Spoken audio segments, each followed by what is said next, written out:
Hello students, welcome to Hiba Max 10th Standard Tamil important questions கேட்டிருந்தீங்க public exam 2026 இல்லையா.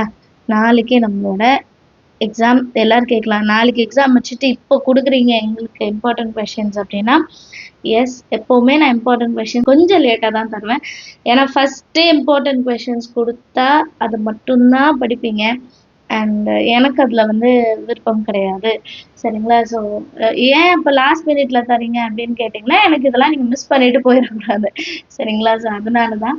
So இப்போ நான் தரதுக்கான ரீசனே இதெல்லாம் படிச்சிருக்கீங்களா, மிஸ் பண்ணிடக்கூடாது, இதெல்லாம் நீங்கள் கவர் பண்ணியிருக்கணும், அதனால மட்டும்தான் நான் இந்த இம்பார்ட்டன்ட் கொஷின்ஸ் தரேன். அண்ட் மற்றபடி நீங்கள் எல்லாருமே எல்லா கொஷின்ஸுமே படிக்கலாம், ஓகேங்களா.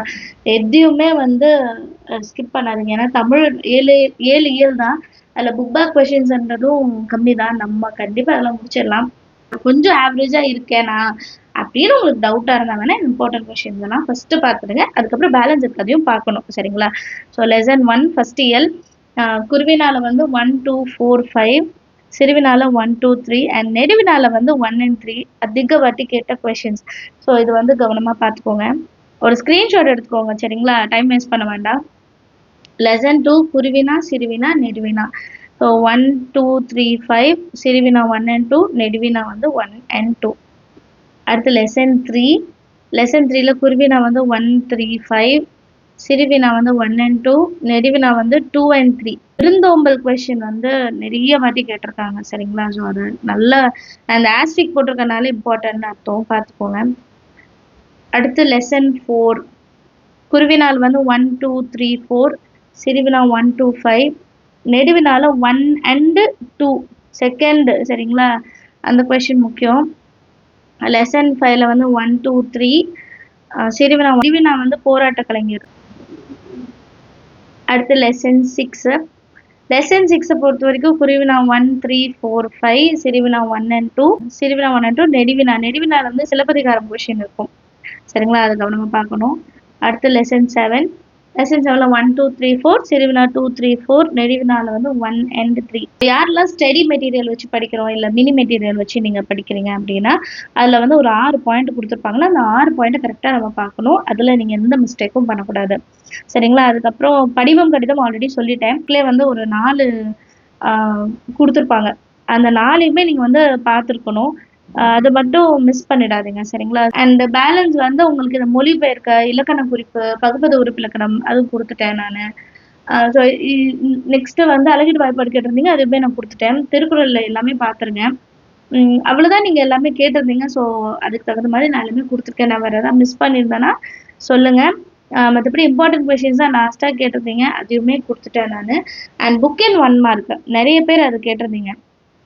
புக் இன் 1 மார்க் கொஸ்டின் எங்கே வரும்? இது நமக்கு சொல்லும் பொருளும்லாம் இருக்குது பார்த்தீங்களா. ஒரு பாடலுக்கு கீழே சொல்லும் பொருளும் இருக்குது, அதுக்கப்புறம் இலக்கண குறிப்பு இருக்குது, அப்புறம் சைடில் பாக்ஸாக கொடுத்துருப்பாங்க. அதாவது நமக்கு பாடலுக்கு கீழே பாடலின் பொருள் வந்திருக்கும், அதோட ஆசிரியர் பற்றி குறிப்பு வந்திருக்கும். இந்த விஷயங்கள்லாம் நீங்கள் கவனிக்கணும். இதில் தான் நமக்கு சென்டம் இதாகும், சரிங்களா. ஸோ இவ்வளவுதான் விஷயம். புக்கின்ல இருந்தா உங்களுக்குன்னா அந்த புக்குக்குள்ள இருந்து தான் கேட்பாங்க, வெளியில இருந்துலாம் நமக்கு கேட்க மாட்டாங்க, புக் இன்சைடு தான் கேட்பாங்க, சரிங்களா. ஸோ இப்போ ஒரு நியூஸ் பேப்பர் படிக்கிற மாதிரி சென்டம் எய்ம் பண்றவங்க, மெயினா சென்டம் எய்ம் பண்றவங்களுக்கு தான் இந்த விஷயம். நீங்க சென்டம் எய்ம் பண்றீங்க அப்படின்னா உங்க தமிழ் புக்ல ஃபர்ஸ்ட் லைன்ல இருந்து லாஸ்ட் லைன் வரைக்கும் என்ன விஷயம் சொல்லியிருக்காங்கன்னு தெரிஞ்சு வச்சுக்கணும், மனப்பாடம் சொல்ல தெரிஞ்சு வச்சுக்கோங்க. ஏன்னா இப்போ 1 வேர்ட்ஸ் உங்களுக்கு ஆப்ஷன் தான். நீங்க ஓரளவு ஒரு வாட்டி படிச்சுட்டீங்கன்னு வைங்களேன், கண்டிப்பா அதுல ஆப்ஷன் பார்க்கும்போது உங்களுக்கு தெரிஞ்சிடும், இது படிச்ச மாதிரி இருக்கு, இதுதான் ஆன்சர் அப்படின்ட்டு. ஸோ அதை பார்த்துக்கோங்க, சரிங்களா.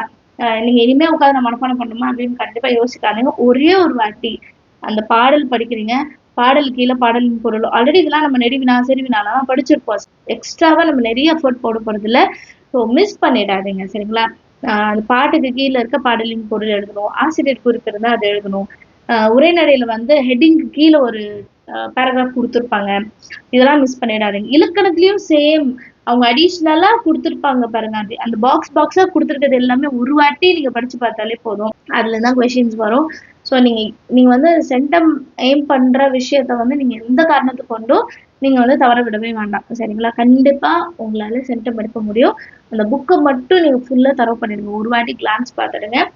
சேனல் இன்னும் சப்ஸ்கிரைப் பண்ணலாம், சப்ஸ்கிரைப் பண்ணுங்க. உங்க ஃப்ரெண்ட்ஸ் சர்க்கிள்லையும் ஷேர் பண்ணுங்க. தேங்க்யூ ஸோ மச் ஃபார் வாட்சிங்.